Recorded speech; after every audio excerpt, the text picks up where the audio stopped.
Well, welcome to Posterity Podcast, a discussion of unusual subjects that touch the lives of everyday people from a Christian worldview. This is Mike Carmen, once again sitting alongside Jay Carmen, otherwise known as the Overlords of the UFO, coming to you from cul-de-sacs in two mysteriously undisclosed locations in Ohio and Tennessee via the internet. How's it going, Jay? Good. It has been a while, and It has. yeah, we've kind of both been out of pocket for a bit, and just now getting back into creating some work for ourselves. Yeah. Too bad it's work that doesn't pay us anything, huh? That's right. And we actually have two episodes that we've recorded that we did months ago that I have never finished editing. So for the 2 or 3 listeners out there that have just been dying for the next episode, it's all my fault. It's all on me. So sorry about that. Oh, well. I was going to say, we kind of did some things out there, and it's taken a while to get back into doing the actual recording, doing the editing, in some cases just doing the research. And work has kept us both away for a while. And I've had some health things I've had to deal with that have kept me offline as well, but we're good. It's a good start to the year, where it's not January anymore, but it's still a good start to the year. So we wanted to put something out there. And you want to explain what we're going to be talking about tonight? Tonight, we are going to be talking about Richard Dolan's first history book on the subject of UFOs.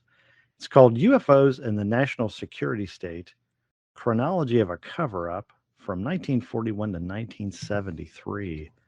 And if I am correct in my memory, I believe this was published in 2002 by Keyhole Publishing Company. Just a little bit of a background on Dolan. This is a bona fide, legitimate history book.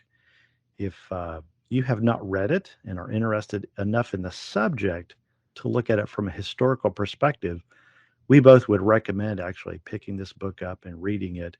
It's volume 1 of 2 volumes that are available currently. And this book is written by Richard M. Dolan, who studied at Alfred University and Oxford University before completing his graduate work in history at the University of Rochester, where he was a finalist for the Rhodes Scholarship. Prior to his interest in UFOs, Dolan studied U.S. Cold War strategy, Soviet history and culture, and international diplomacy. He lives in Rochester, New York, where he is at work on, at the time of this printing, Volume 2. But Volume 2 has already been printed, so who knows what he's doing now, but he has written a few other books besides these two. So, yeah, this is what we're going to talk about tonight. Pretty interesting book thus far. It is, and just for any listener who's not necessarily acquainted with Dolan, Dolan does approach the topic of unidentified flying objects and, of course, our current terminology, unidentified aerial phenomena. He approaches these from a historical perspective. So he does the research both in archive records, newspapers, not just popular cultural accounts of things. He looks for the documented stories. And for the most part, actually for all of this volume 1, and I've got volume 1 and 2, read them both. They are very accurate in terms of the data that he brings into the story. It's up to the reader to decide about conclusions. And he approaches this from a political, cultural perspective, a historic perspective, but also a political, cultural. So he calls the book UFOs and the National Security State, and he, in so doing, treats the United States government and military's involvement in the study or documentation of UFO records and accounts. He sees this as something that has very much been kind of hushed up for years. It's always been there. The study has been there for a long time, and not just the United States, other international governments as well. But it's something that's kept very, very quiet. So we can kind of approach it from that perspective, and then tonight we're just going to be talking about basically the introduction. Is that correct? Yeah, the introduction and the conclusion. We'll look at the introduction and conclusion and then determine how many more episodes we want to talk about how many more episodes we would like to spend talking about the content of each chapter, because it is a bona fide history book, and one could get really bogged down with everything that he discusses in this book. But it is a very good history book to read, and it's one that we Yes, highly it is. recommend. Just the volume one, the notes and tables at the end is page after page after page, and this is you're talking about a 390 some page read in addition to the foreword and the introduction and the notes and things at the end. Just very, very, very well done. And it's not like we're the first people to sit down and talk about this book. Like I said, it was published back in '02. So as far as commentary on it from a Christian worldview, we're late to the game. But Right. we're doing this because we want to do it. And for what it's worth, for the sake of posterity, that anyone we might know, or anyone we know currently, and anyone later in the future in our own family that would care to sit down and think about this subject, we thought we would try to leave something that was fairly well said and done, so that those aspiring for a Christian worldview might know how to think about this subject, because he is coming at this from the perspective of trying to put together a chronological, historical understanding of the subject. And in the 20th century, that certainly exists. You could take any number of classes on American history in colleges and universities and study certain aspects of American history. And in reality, such a study of American history is actually incomplete without the interest that the United States government, branches of our military and so forth, intelligence agencies have taken concerning the study of unidentified flying objects. This is very Right. much a part of American history, and it continues to be a part of our history today, as the Navy has released these Tic Tac videos, and many interviews have been done on the History Channel, and other documentaries have been made concerning UAPs, as they are being popularly called today. That stands for unidentified Unidentified aerial phenomena. phenomena, I right? always have to stop and think about it. Yeah. But it's very much a part of our history, and it's back in the mainstream media today. And there's a little bit of a different attitude regarding UAPs or UFOs nowadays.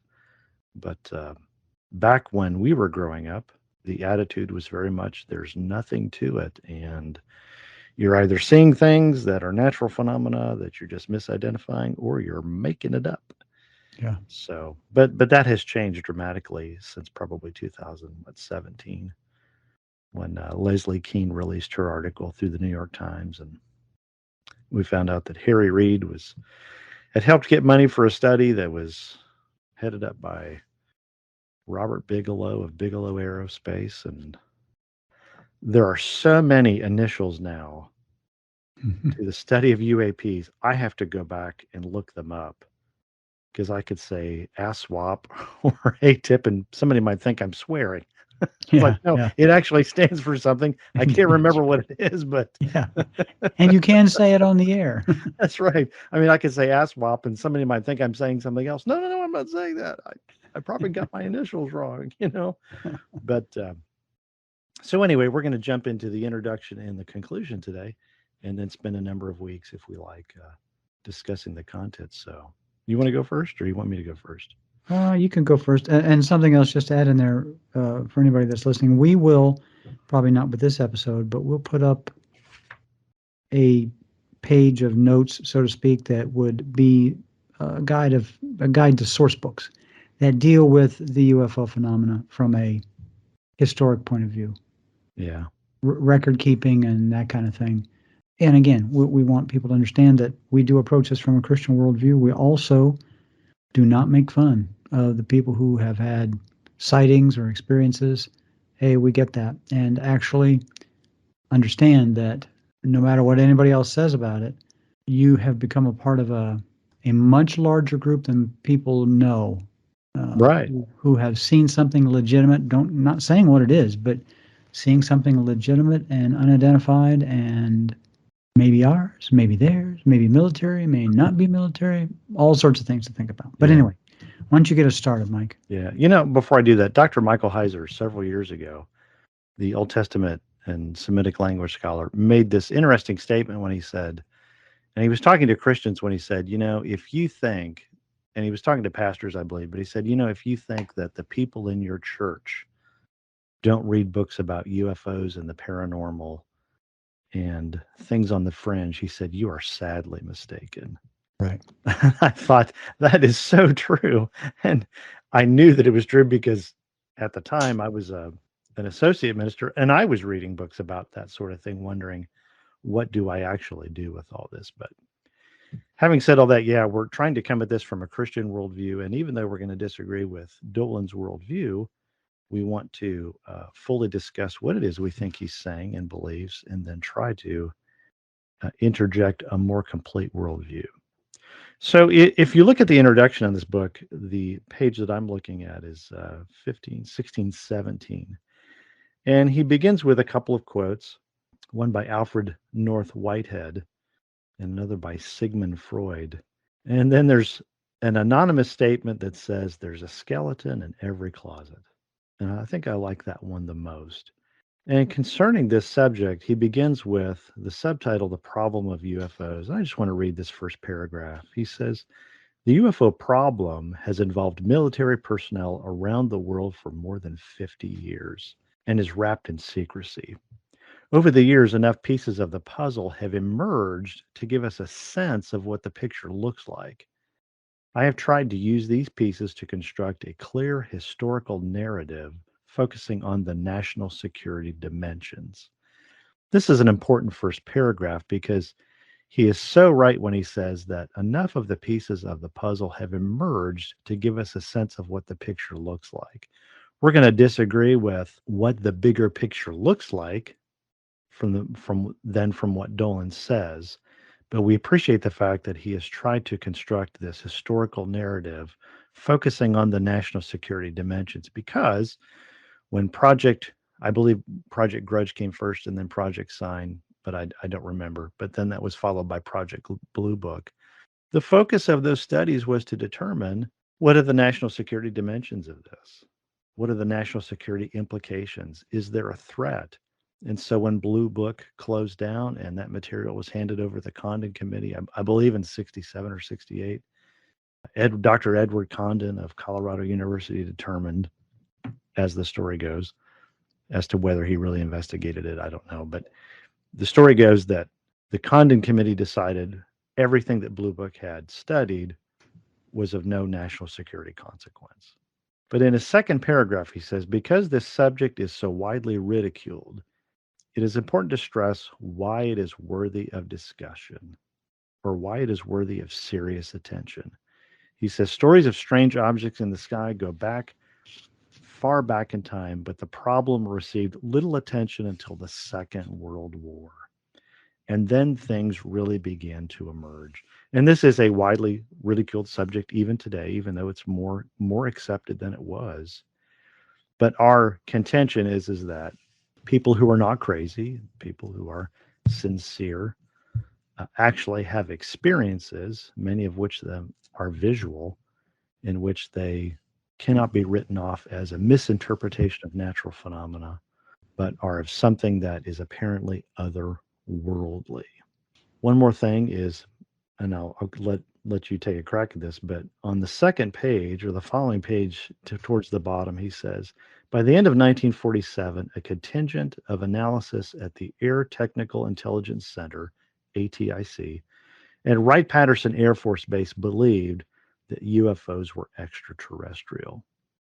And I want to highlight this because this is basically, I believe, his thesis.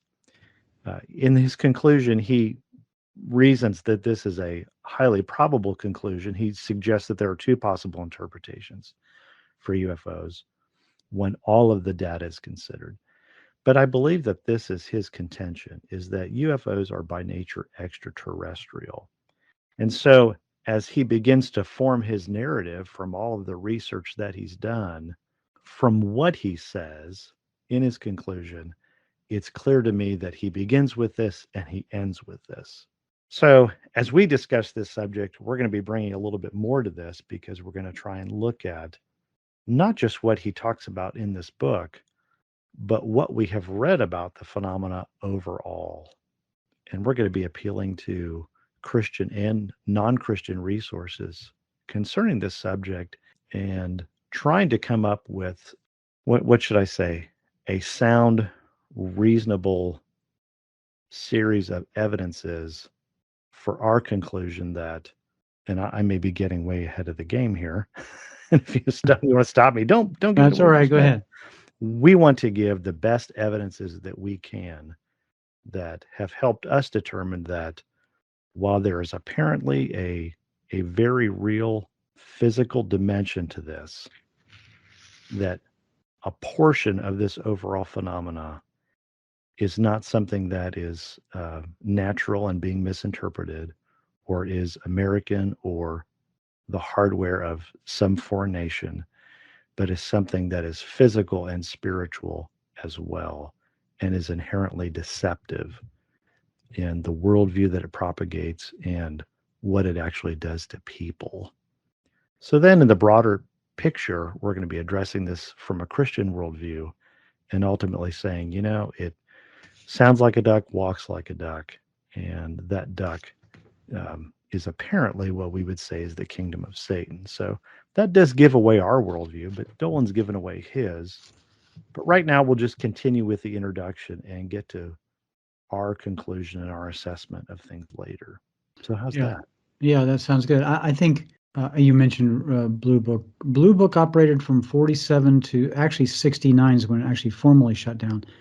But when they shut it down, I don't remember when the Condon report was issued, but if it was in 69, I think it was in 69. But basically, from a historic, analytic, scientific, however you want to think about it, from a report gathering perspective and then an analysis of the reports, not necessarily always in the field, but analysis of the reports, Blue Book's conclusion, not as it was written by Hynek, J. Allen Hynek, who was a part of it, he was an advisor, but as the official government/military conclusion.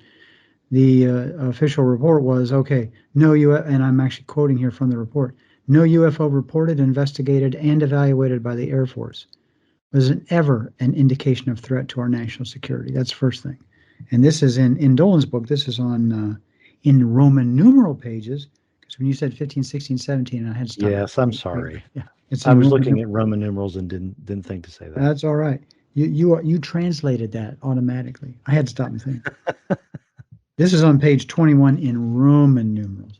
In the introduction, Dolan quotes that report. No UFO reported was ever a threat to national security. Number two, there was no evidence that was submitted to or discovered by the Air Force.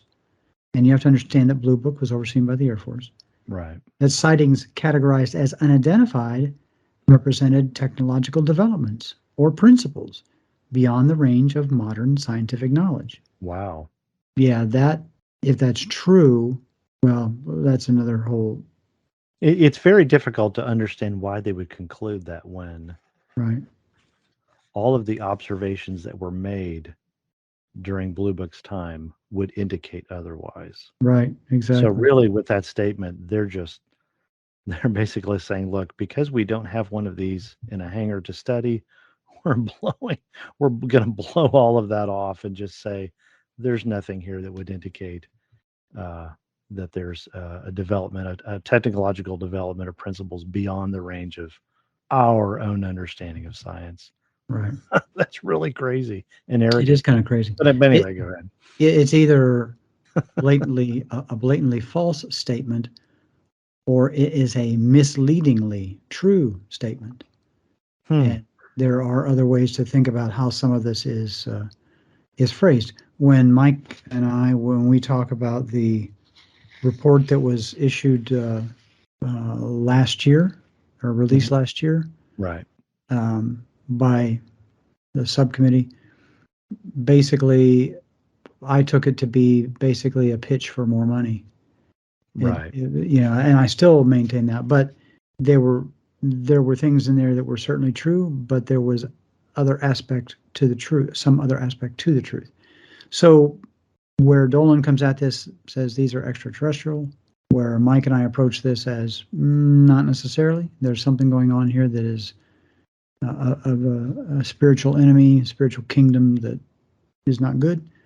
And there are others who would say that the answer is somewhere in the middle, that these are foreign government or our own government developments. We'll talk about that as we go on. But the interesting thing is that they did gather all these reports for something like 22 years. Right. And at the end of that time, this was their conclusion. And this was based on hopefully not just people's stories or witness accounts, but also on whatever hard data would have been available at the time, whether or not there were radar returns, whether or not they were tracked by government radar or civilian radar, whether or not the observation was made by a flight professional like a pilot or a military person. We always give more credibility to those accounts because of the responsibility that those people carry. They're supposed to be trained observers. A pilot should be good at observing what's going on around them and understanding not just what's in front of them, but understanding their instruments and things like this. So there are always, we perceive them as credibility gaps. If a doctor says this, it is more likely to be true. If the guy next door says it, maybe not, even if they're both saying the same thing. That does not mean actually at all that the account that either person is giving is inaccurate. Well, there's that statement just below his assessment. And I'll let you finish the third point, but there's a statement that said where Dolan says some things are true and some things are officially true. Correct. That's correct. Yeah. That's a brilliant statement. And the fact that what these your guys next door neighbor said was true, but then there's what the government says about your next door neighbor's statement. Yeah. That's officially true. Yeah. Let's just do away with that. Listen, I mean, people are not that inaccurate, not that dumb. And I'm not saying that people don't make mistakes. Or lie, yeah. Or lie. But I'm also saying that sometimes officials make mistakes or lie. So, it's a human condition, part of the human condition. But the fact that during this time of study, when they were gathering reports, the fact that these guys at Wright-Patterson, these analysts, concluded, hey, these things are extraterrestrial, and then that was actually, and those guys are military and government, and their rejection was rejected by other people who were military and government. So it has been a disputed topic for a long time. The introduction and actually part of the first chapter, Dolan, as he says in the title of his book, this is a chronology of a cover-up from 1941 to 1973. But at the very start of the book, he says actually reports about aerial objects go back much longer than that. And he documents the fact, he records just a few of the stories of aerial ships and things that were seen in the sky in the latter part of the 19th century, the late 1800s, and even prior to World War I. So this is not a new thing. It's just simply something that came under formal study after World War II. And of course, he starts off in chapter 1 talking about the Foo Fighters, which we'll talk about at another time. But I can't remember exactly what it was you said, but there's the whole reason now to read Passport to Magonia, which is the broader scope of very unusual experiences, some of which are UFOs, and then some of which are experiences related to UFOs that don't seem to fit very well with the view that all UFOs are extraterrestrial, biological. So we've got this part of this overall phenomena that just does not fit an extraterrestrial biological worldview only or assessment only, but rather is very deeply spiritual in nature and is sometimes trickster, misleading, and even evil. What else was I going to say after that? I can't remember my train of thought, but did you want to make the point number 3 about the assessment on the top of page 21? I did. I read it, but I'll read it again. The third conclusion at the end of the Blue Book study was that there was no evidence indicating that sightings categorized as unidentified were extraterrestrial vehicles. And I can actually understand why they thought that they would be extraterrestrial. Right. I can too. It actually makes a lot of sense that that would certainly be a possibility to put on the table. It just doesn't however seem to fit when we take the phenomena as a whole, that that's all that it could be. So I'll just leave that there for now. Right. You know, as part of the introduction here, Dolan speaks to the fact that there were sightings and events documented prior to the Second World War, and then we get into the Second World War, and of course we deal with the Foo Fighter sightings, and then post World War II, where we enter the nuclear age, and there are many more documented sightings. And actually, it didn't start in America; it actually started in Europe, Western Europe first, and then in America, as far as recording them. So it was and then rapidly other nations as well, but it became or other locations, it became a worldwide phenomenon, but started out in the industrialized West and in the United States, Canada. Okay. That's where we begin to document those things. He points out here, summer of 1952, for instance, he says, UFO sightings. I wasn't born then, for anybody that's listening. I'm not that old, man. Come on. I'm not that old. Dad would have been what, 31. Summer of 1952, for instance, UFO sightings were so frequent and often of such high quality that some in the Air Force actually wondered whether an invasion was underway. Right. And that made great storylines for B movies at the drive-in. Oh, sure. Especially when you take into account those pictures of the lights that were taken buzzing, was it the Capitol building? Yeah. In June or the summer of 52. Right. I think it happened on 2 consecutive nights. That was pretty amazing. Right. And as a result of the summer of 52, by January 53, the Air Force improved censorship over the problem. That's an interesting statement to make. Yeah. And what page is that? This is on page 14 in Roman numerals. It's the first full paragraph at the top of the page. And then he talks about the great UFO wave of 65 and 66.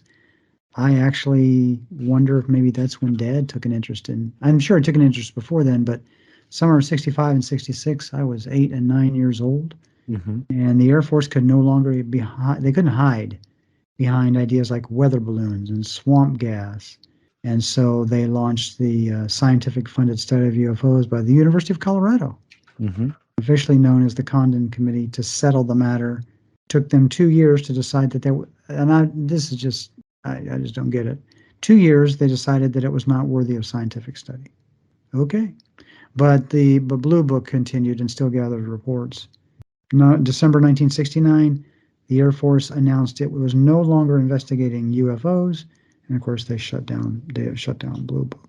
But Dolan suggests that probably immediately post-World War II, 1945, 46, 47, the military and early versions of intelligence agencies and the FBI were already watching this very closely, watching the reporting of unidentified objects, and that it had become he suggests that it became a deeply studied secret, at least by 47 at the very latest.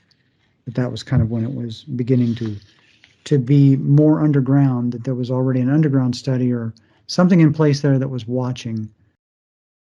Something else Dolan points out, and this is on page 21. He says 3/4 of Americans actually believe in UFOs. Now that's a loaded statement. When we say we believe in UFOs, what are we saying? Right. Are we saying we believe that people saw an unidentified object that was not one of our own? Yes, I would say that's true. People believe that there are a significant, 2/3 to 3/4 of the population accepts the idea that other people, or maybe themselves, have seen something unusual in the sky that did not display typical flight characteristics or behaved in an unusual manner, and came to the conclusion that it was, since it's not ours, it is unidentified. Could it be foreign? Could it be extraterrestrial? Could it be something else? People don't want to draw those conclusions necessarily. but they believe that there are UFOs. There that which says then that a large portion of the people in the United States do not believe that what you saw in your backyard or from your backyard one day, flying around, zipping around up there, was the result of something you ate or drank.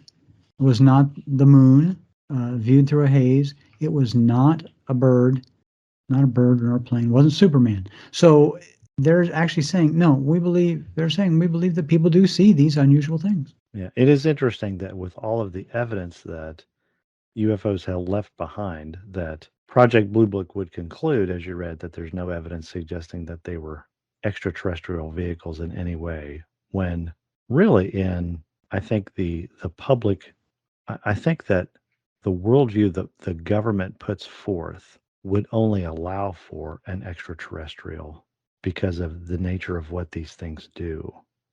And yet that wouldn't fully explain the phenomena.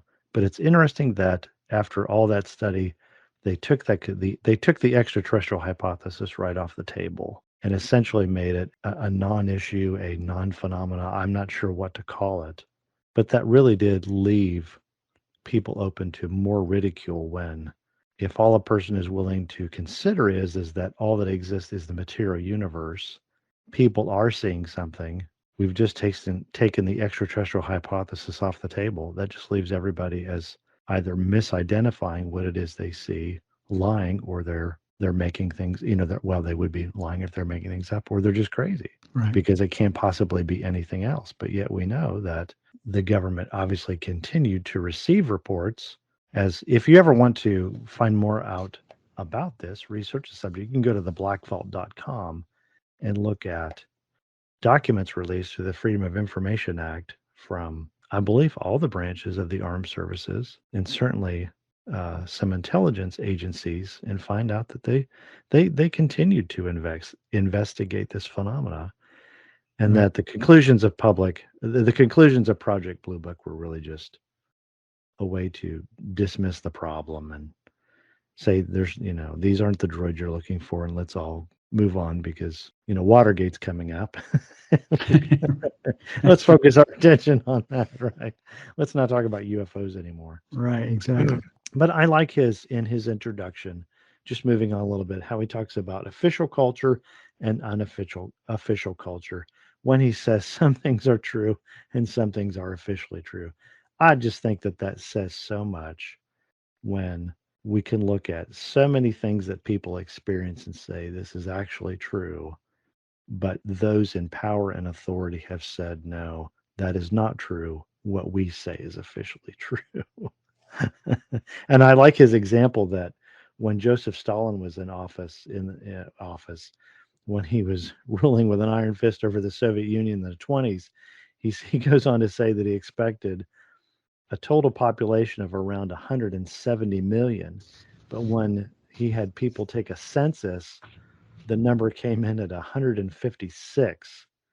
And because that did not fit with what he thought should be officially true, he basically had all of the census workers either go missing, put in a gulag, or shot. So that Yeah. when the census was retaken 2 years later, I guess this would have been in 1939 then. Right. Yeah, not the 1920s. The number increased from 156 million to 170, which is exactly what Stalin thought. Yeah. Yeah. The official truth that we were, he was striving for all along. So he said, I like how he says here, anyone who has lived in a repressive society knows that official manipulation of the truth occurs daily. Right. And he did. It's interesting. He did that because he did that census. So Dolan points out it was the first time that the Soviet Union had done a census in over 10 years, and they did it in 1937. And based on population estimates and counts from the 20s, he just fast forwarded those numbers and Right, right. estimated birth rates and said, well, we should have about 170 million people in Yeah, the Soviet bloc of countries. And when it came in lower, it, it that was, yeah, because that implied some things like, what did you do with 14 million people? right. You know, Well, isn't it all kind of crazy? Because as many people as Hitler is said to have killed during World War II, just within his own territory. It wasn't like 4 to 6 million people, Jews, Gypsies, Yeah. even Christians, people, dissenters, right? Right. And then Stalin throughout his whole reign, I believe, doesn't he do away with about 40 million people? I don't know what the numbers are. It was It was a an awfully high number. It far exceeded what Hitler did yeah. during his, stint as chancellor. But it's interesting he would want such high numbers and then do everything he can to bring that number back down, which isn't funny, but it, just goes to show you how crazy the guy was, Yeah. Yeah. out of touch with Exactly. reality. Well, let's talk a little bit about the national security dimensions. This is on page 23 in my Roman numerals, that is. So when Dolan talks about UFOs and the national security state, he says, I've used the national security state to describe the structures and powers of our country. He says it's a convenient way to express the military and intelligence communities as well as the worlds that feed upon them, such as defense contractors and other underground nebulous entities. Its fundamental traits are secrecy, number one, wealth, two, independence, three, power, four, and duplicity, number five. All of this plays into his chronological historical understanding because he is pulling, to a large degree, at least during the time of Project Blue Book, his history from Blue Book and his history from those who worked with Blue Book, like J. Allen Hynek, and I believe was not one person, Edward J. Ruppelt, and Donald Keyhole, who was not a part of Blue Book, but investigated on his own through NICAP to discover that there's a lot more here than what meets the eye, and it's not being dealt with in an intellectually honest manner. And so the effort to explore the national security implications of all this naturally leads to duplicity, power, independence, wealth, Right. and Yeah. what we want to keep to ourselves and what we don't want to reveal to the public. Right. He's making the case that because the United States as a country displays these traits when it comes to the UFO problem, let's say, for lack of a better word, when we kind of keep it as a secret, there's money tied up with it. That's the secrecy, the wealth. There's and certain independence in the study. In other words, the people and organizations responsible for analyzing reports and things like this are kind of tucked away from everybody else. They don't necessarily operate under the same government guidelines, and that there's therefore also some power and some. When he says duplicity, he's talking Yeah. about this idea of being able to say one thing when say or do something when it actually means something entirely different. And Right. yeah, he does a good job of building that argument. And he points out his do not ever underestimate the United States' ability to keep a secret. He talks a lot about the Manhattan Project, which led to the development of the atomic bomb and the bombings of Hiroshima and Nagasaki in Japan at the end of World War II. He said basically most government officials didn't know during the 2 years that was a big deal, a big study and leading up to the development and dropping of those bombs. The largest part of the U.S. government military had no idea that was going on. Yeah. It It takes a was lot, it, and rightly so. right, It was right to keep all of that a secret. right, It is interesting that when we take a look at this subject over so many decades, that I believe huge secrets have been kept by simply saying, well, we studied that and we found out there was nothing to it. So let's just move on and just simply deny it. Just continue to deny it until, yeah, I don't know, maybe you're ready to change your mind or you're ready to reveal something that finally you just can't keep a secret without looking like a fool. I don't right. know. Well, I think he asked some good scientific questions on Roman numeral page 26 on forward. He asks some good questions, and he says that any hypothesis that we build on this subject or as a result of this subject how can we actually test it? So, can believers, people who believe in UFOs, somehow produce proof that skeptics actually demand or continually demand?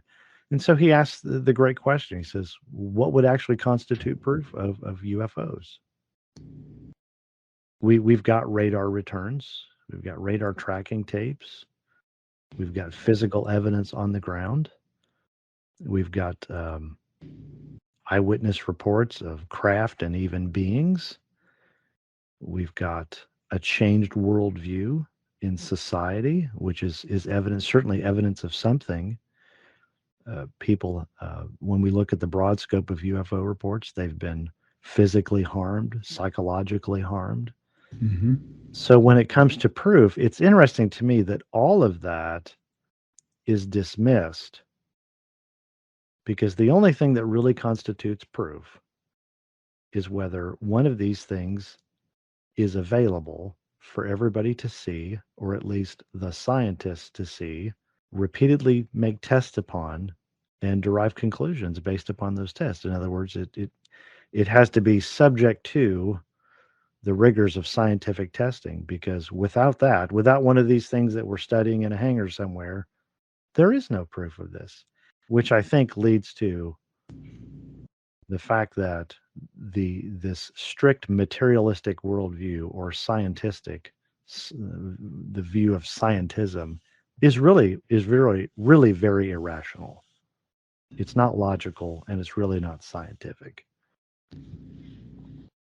because obviously this would mean that if that's all that there is to reality, if that's everything that we have to determine whether something is true, then this means that everybody who has ever seen something, as we've said before, has either misidentified it, is lying about it, or is crazy. And this would go to all of these things that we just discussed: landmarking, sightings, worldview changes, psychological harm, even just downright experiences that are evil in nature. Everybody's either misidentified, lying, or is crazy. And that in itself, if people really believed that, if scientists really believed that, that would be the basis for a greater study of humanity, wouldn't it? You think about it. Think about the Right. number of people that believe they've seen a UFO or had these diverse experiences. That in itself would be greater than that in itself is greater than the UFO phenomena. Yeah, and it's interesting. How J. It's Allen. so bizarre. Yeah, it is bizarre. J. Allen Hynek actually believed that if you took if you looked at the total number of reports that were cataloged and recorded and investigated by Blue Book, if you took all of those reports and just thought about it, his conclusion was there are a lot of people that will not go on any kind of record. They won't Right. talk. They won't, because they don't want to be categorized as a liar or a lunatic. And Yeah. he estimated, J. Allen Hynek said, it's very possible that 10 times the number you have all these Oh reports, my but the number goodness. of Right. unreported sightings exceeds that by tenfold. Yeah. So, and I would say that's probably true. I mean, you and I have talked about some of the things that the few times we've seen something unusual, and we don't put it on a database typically. So, and in our case, it happened years ago.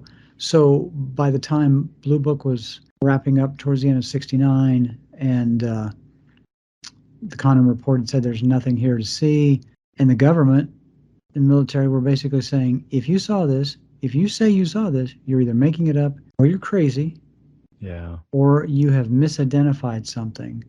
Yeah. Why would anybody subject themselves to that kind of partiality and judgment Yeah. by any institution or other person? So a lot of people just don't talk about this stuff. I They don't am. talk about what they've seen. I listened to J. Allen Hynek's book, The Hynek UFO Report, Mm-hmm. on Audible several months ago. Great book. I can lend you that if you want to listen to it. But one of his chapters is titled "It Can't Be, Therefore It Isn't," Right. and that is the worldview of these hardcore skeptic scientists. Well, it doesn't matter what you experienced; it can't be, therefore it isn't. So Right. it's like trying to give truth to somebody that just doesn't want it. You're not going to get an honest Right. intellectual, spiritual response from these people. But so, on that same page, he says, hey, we must not ask only what constitutes proof, but who would be authorized to deem it so? That we've just talked about that. That's amazing. Towards the bottom of the page, he says the problem with most skeptical arguments against alien visitation, and this is, of course, his hypothesis, is that quite simply they fail to look at the UFO evidence. I would say, in large part, that's true. They don't appear to look at all the evidence. I think that is definitely true of the late Philip Klass when it came to Roswell. And I'm not really convinced that what happened at Roswell was alien visitation or an alien crash ship. But he says they appear plausible at first, but usually fall apart when presented with good reports. When all else fails, a committed skeptic can always retreat to the final line of defense, claiming that the event was hoaxed. And then he actually quotes Hynek at the bottom of the page. It can't be, therefore it isn't. So Yeah. we move on. Yeah. I think it's interesting that as a culture, we are willing to submit to the evaluation or final conclusion of a person who wasn't there on these kind of things. Somebody who wasn't there makes a Right. decision, says it was a hoax, but they weren't there. I Yeah. always place I honestly place more credibility in the story that a person tells me than I do the conclusion that anybody else draws about it. Man. There's so much to be said for getting the testimony of the people that were there right out of the gate. Yeah. As opposed to the analysis that investigators bring to it, who conclude that just the opposite happened. If you get a chance, listen to a podcast called JFK The Enduring Secret by Jeff Cradell. I believe he's up to 70 or 80 episodes, and he is meticulously going through the Warren Commission report and referring back to the testimony of people that they interviewed and the testimony of people that they didn't interview. And he has not put his assessment of what really happened at Dealey Plaza that day on the table. But his research is really good. Some of his episodes are a little long. Sometimes you got to take a couple days to listen to him, but he's doing a really good job. And he does really just come right forth and say, in his own way through his research, that the conclusion of the Warren Commission report was this could not have been anything other than Lee Harvey Oswald as the lone gunman. So as a result, all of this other stuff just isn't. It just isn't valid, and it's truly amazing. And it's not like we haven't heard that for decades, but this guy's doing a very good job of presenting this evidence to the average reader. And so I find that oftentimes, as a subject of interest, the official conclusions of that subject and what happened to JFK and the official conclusions on the study of UFOs run a parallel track. It just can't be, therefore it isn't. Right. Right. Exactly. Yeah. Well, did you see this question on page 28? One of the questions he says that has to be asked is a scientific question, and that is, why haven't they announced themselves? That, I think, is a great question. Right. That's exactly how Condon threw the whole concept of when the University of Colorado studied the subject for a couple of years. His conclusion basically took that and ran with it and said, look, if they're real, why haven't they announced themselves? And since they haven't, they're not real. That was part of his thinking there. And Dolan points out that, a landing of an alien vessel on the White House lawn would settle matters. Yeah, sure would. Except in our day of Photoshop, it might not. The question, however, assumes some kind of parity between humans and any others who may arrive. And he draws an interesting parallel here. He says, a human scientist studying a band of gorillas would not introduce herself to the dominant male with a view toward establishing diplomatic relations, although she might interact with some or all gorillas in some manner. Perhaps open relations with aliens are not possible, or at least less practical than we typically imagine. That's actually a valid point. We're taking a human perspective and applying it to a problem that we don't really understand, and saying, well, if this is true, then it should behave or this way, or things should be this way. Or and he says that doesn't necessarily apply. Yeah. It is interesting that that is the assumption made that extraterrestrials really wouldn't regard us any differently than we would regard an extremely lower species of life, like gorillas or chimps or bugs or anything like that. So why bother to reveal yourself in a formal way for diplomatic relations? Is this essentially the same? Is this essentially what you said? Mm-hmm. Yeah. Okay. I think that that conclusion actually says more about what we think about ourselves. Mm-hmm. And so when people say, why haven't they announced themselves? I think that that's a fair question to ask. They should announce themselves.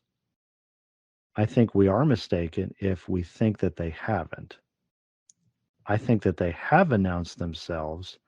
I think that we have found that, and this is kind of a complicated answer, but I think that they have announced themselves.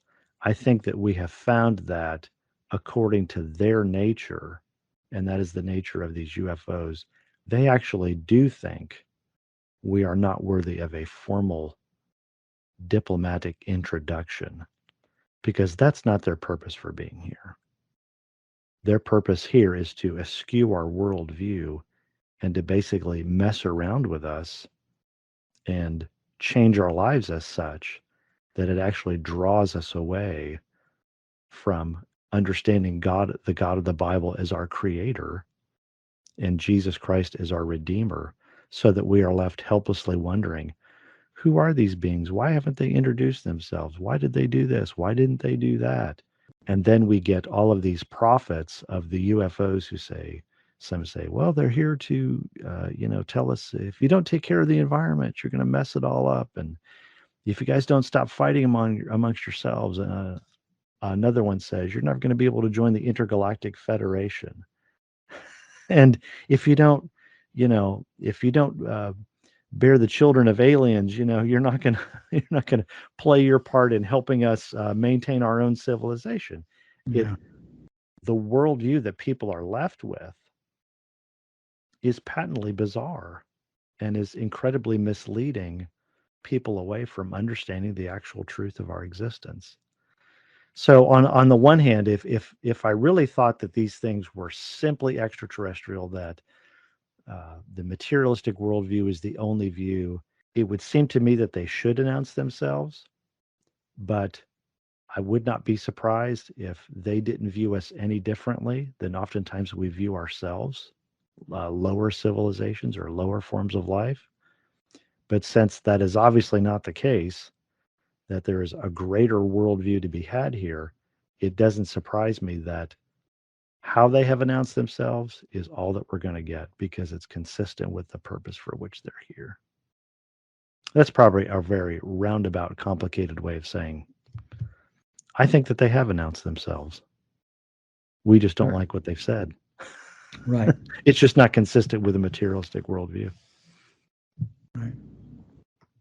And they have announced themselves in such a way that the truth that they seem to represent actually isn't the truth at all. Right, right. Well, he's got some good sources and documentation. I think it's incomplete, but he does rely upon documents released through the Freedom of Information Act. And if you want to find a great website for that very purpose, go to theblackvault.com. Isn't his name John Greenwald? John Greenwald Jr., who hosts that Yeah. site. He's been working on that site since he was a teenager. There is probably over 1 million pages of released documents from FOIA on multiple subjects, of which UFOs is just one, and it's well Right. worth your time.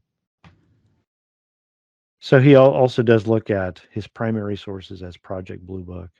He does get into the records of the Aerial Phenomenal Research Organization, APRO, if you can remember that initial, a global organization founded by Jim and Karel Lorenzen. and the National Investigative Committee for the Aerial Phenomena, NICAP. Yeah. NICAP, led by retired Marine Corps Major Donald Kehoe. Does he cover anything from MUFON? I don't think MUFON is QFOS? listed in here. Folks, we're throwing out a lot of acronyms here. Yeah. Mike is referring, in those first two organizations go back to the early days of UFO studies, and they were citizen-led. The Aerial Phenomena Research Organization, or APRO, the am I saying this right? National Investigative Committee on Aerial Phenomena, Yes. or NICAP. Yeah. And then Chicago, there was one in Chicago called the Center for UFO Studies, QFOS, and then the Mutual UFO Network is actually the one that still remains.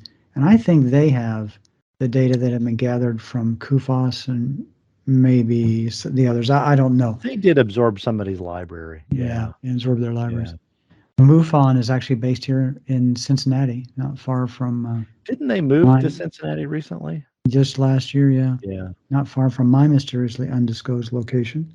Yeah. And they are. Maybe Jay is really a part of MUFON, and his office is on the top floor. Yeah. And he's wearing a tinfoil hat. Could be. It's probably safe. It's probably I might be better off. I would say that. I'm sorry. Go ahead. No, it's okay. Excuse me, but Dolan does a summary of the sources that he uses in this first volume, right? Including, as it says here, previously classified documents released through the Freedom of Information Act, or FOIA. He also uses primary sources, books from people who were involved in UFO research at the time of some of these events that he documents. He also uses, number 3, contemporary scholarship, and he documents all that in the back. This is a very well-documented volume. And the second edition is as well. Yeah. My only constructive criticism is that when it comes to contemporary scholarship, he only appears to list David Jacobs, formerly of Temple University, who did write a history called The UFO Controversy in America, 1975. I believe that's what his PhD dissertation was on, but I could be wrong. And then Jerome Clark's 3-volume work, The UFO Encyclopedia. I'd forgotten about that. Yeah. Yeah, I would think that he would list, and I realize that he's talking about this subject from a historical perspective.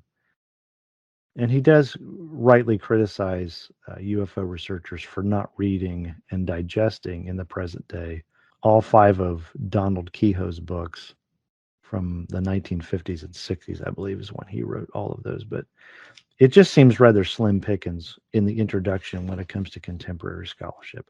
I think that in terms of his overall, he's not listing resources for it.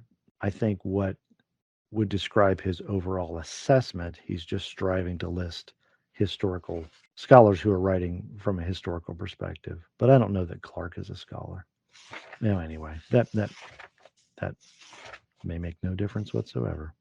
I think it's interesting just to note that in this present day, here in this early part of the 21st century, 2019, 2015, and on to now, there is a considerable amount of serious study going on by individuals who are journalists, scientists, historians. And it's okay, in one respect, to compare that to the reports that were the books and magazine articles that were, some of them, not all of them by any means, but some of the early material that was published in the 50s, especially 50s, 60s, 70s. Sometimes it had a sensationalistic aspect to it because at the time, much of what was being published, publishers didn't necessarily want to treat it as serious subject matter, right. Even if the report was serious subject matter. They didn't necessarily want to treat it that way. Yeah. So there was always a bit of plus the government had announced, well, none of this stuff is real.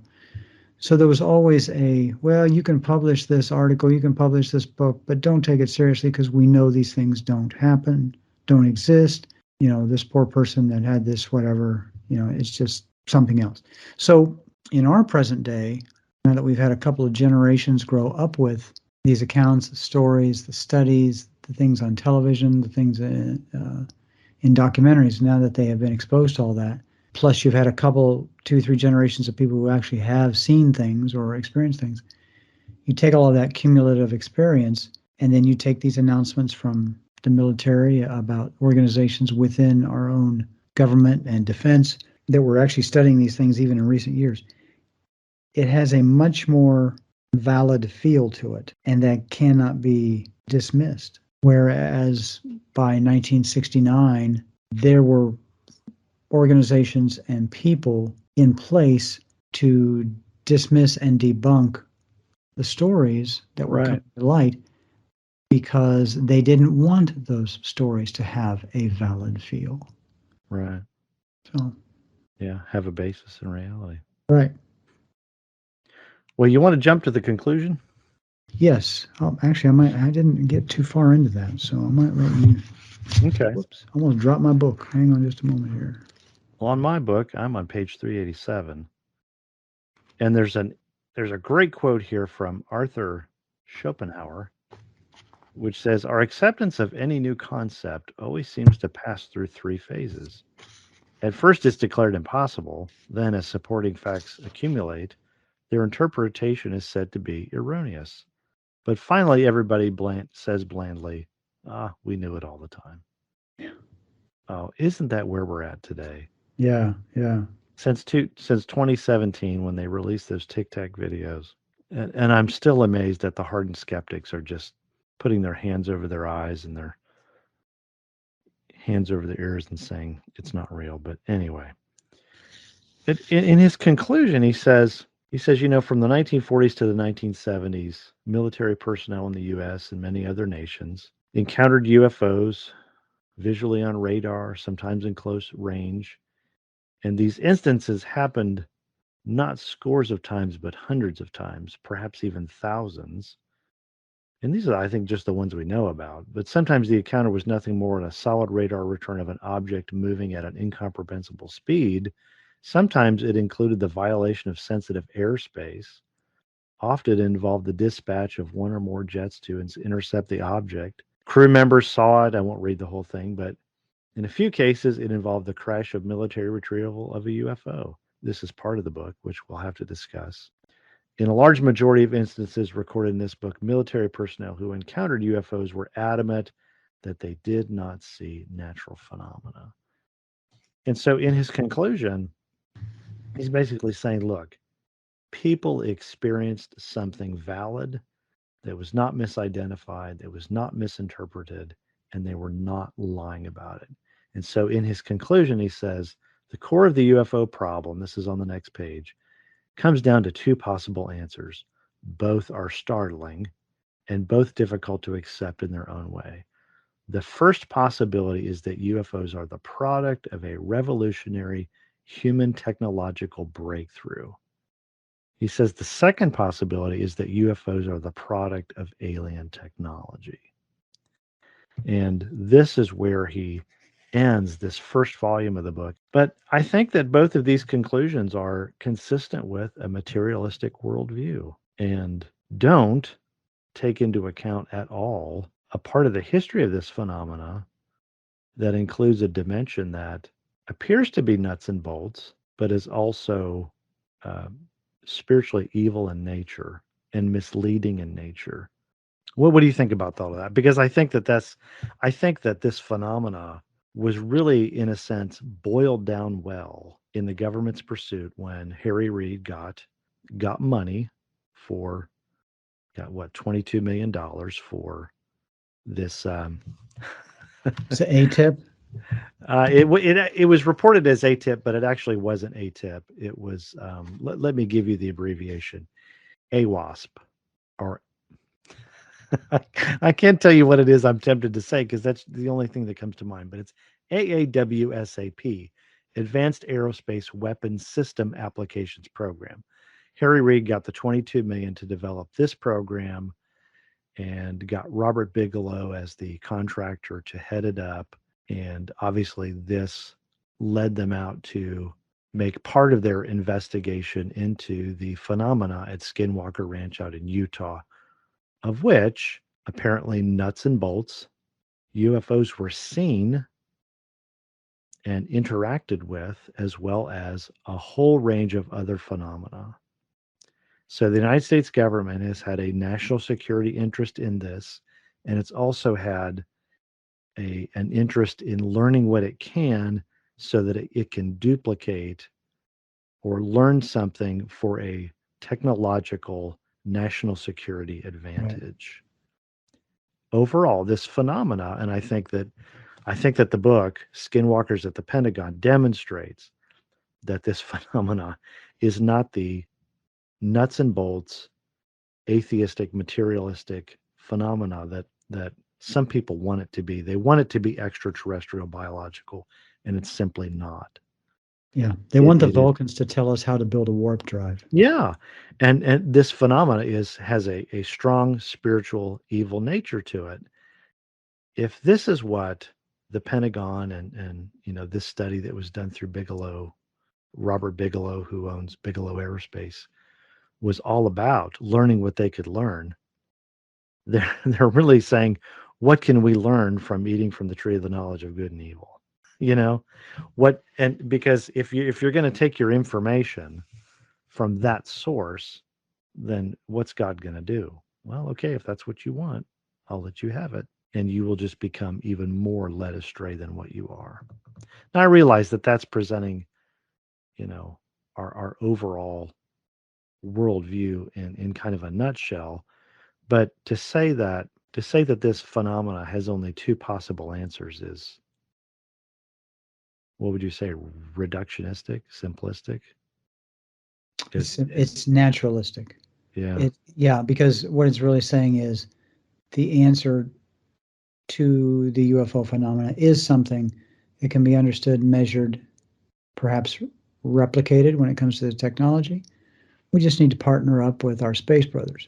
So it's actually taking the idea that we're not alone in the universe, extending that out to whoever we imagine these other people might be, asking for their help. Yeah. Who knows what we're giving in return, but there's all of that, but all of that fits within a very natural world. But it's this idea that you can extend an invitation and get help from or participation with other beings and entities that are out there. Well, all right, folks, that's all for now. We'll come back with another episode as soon as we can. So here's Ray Carmen taking us out. So long, everybody. Medios.